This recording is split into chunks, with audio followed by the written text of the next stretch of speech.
Laurent, on vous suit depuis le début de ce Tour de France.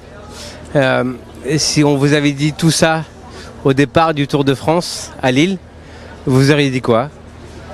On n'aurait pas forcément cru, même si voilà, on savait que Kevin avait de très grosses capacités. Au-delà de sa 7e place au classement général, ce qu'on visait pas du tout au début, on visait surtout une victoire d'étape. Mais voilà, les 10 premiers jours lui convenaient bien et il s'est vite retrouvé dans le jeu. Passé par sa Normandie déterminée, on aura gagné une étape. Et puis voilà. Après, on n'avait pas de certitude sur 3 semaines, donc on s'est jamais enflammé sur ce classement général. C'est que vraiment en dernière semaine où on s'est dit qu'il fallait tenir. Et cet objectif a transcendé toute l'équipe. Mais voilà, toute l'équipe a été impliquée du départ à Lille encore aujourd'hui à Paris. Et c'est ce que je retiens. Je pense que des jeunes se sont révélés, des Mathis Lebert, des Owen Kostiou. Et à l'inverse, Arnaud Demar a mis un petit peu ses ambitions de côté sur les sprints, mais a été un excellent capitaine de route. Et on a eu une vraie équipe. 4e aussi du classement général par équipe, première équipe française. Donc c'est une petite fierté quand même. Et ça reflète notre Tour de France. Donc non, on est très fiers. Justement, c'est quoi le sentiment aujourd'hui? C'est meilleure équipe française de ce Tour de France 2025. Il faut que ça continue, comme a dit Manu Hubert dans les colonnes du Dauphiné à Philippe Court. Exactement.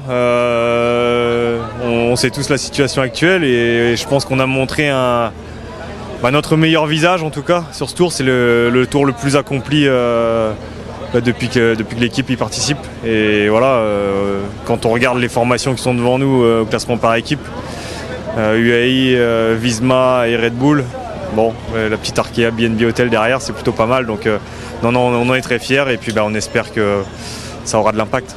C'est quoi la recette du plus petit budget du World Tour en fait du coup? Je pense que c'est aussi d'avoir eu un leader et après un état d'esprit. Kevin est quelqu'un de simple qui s'est fédéré autour de lui.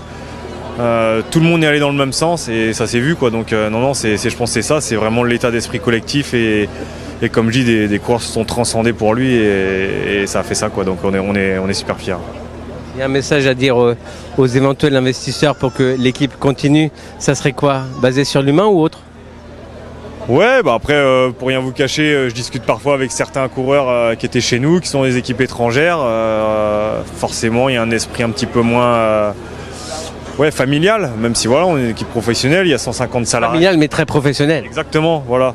Alors que certains, qui partent parfois à l'étranger, le prennent plus comme un travail et prennent peut-être un peu moins de plaisir. Et nous, je pense que notre ambiance,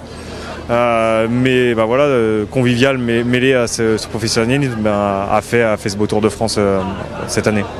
Je vais reposer ma première question du départ. Est-ce que vous êtes surpris de tout ça ou pas? De ce qui s'est passé depuis 4 semaines? Sincèrement. Il n'y a personne qui nous écoute, tu sais, Cyclisme Actu, il n'y a pas beaucoup qui regardent. Hein. Non, c'est sûr, mais oui, on s'attendait pas à un top 10, c'est sûr qu'on est surpris de ça. Je vous dis, on venait pour une victoire d'étape, finalement c'est un top 10 au général, donc on est surpris, mais c'est quelque part, Kevin s'est révélé, voilà, donc c'était aussi de l'incertitude, et on l'a fait. Mais c'est sûr qu'au départ de Lille, non, jamais on imaginait faire un tour comme ça. Merci Laurent.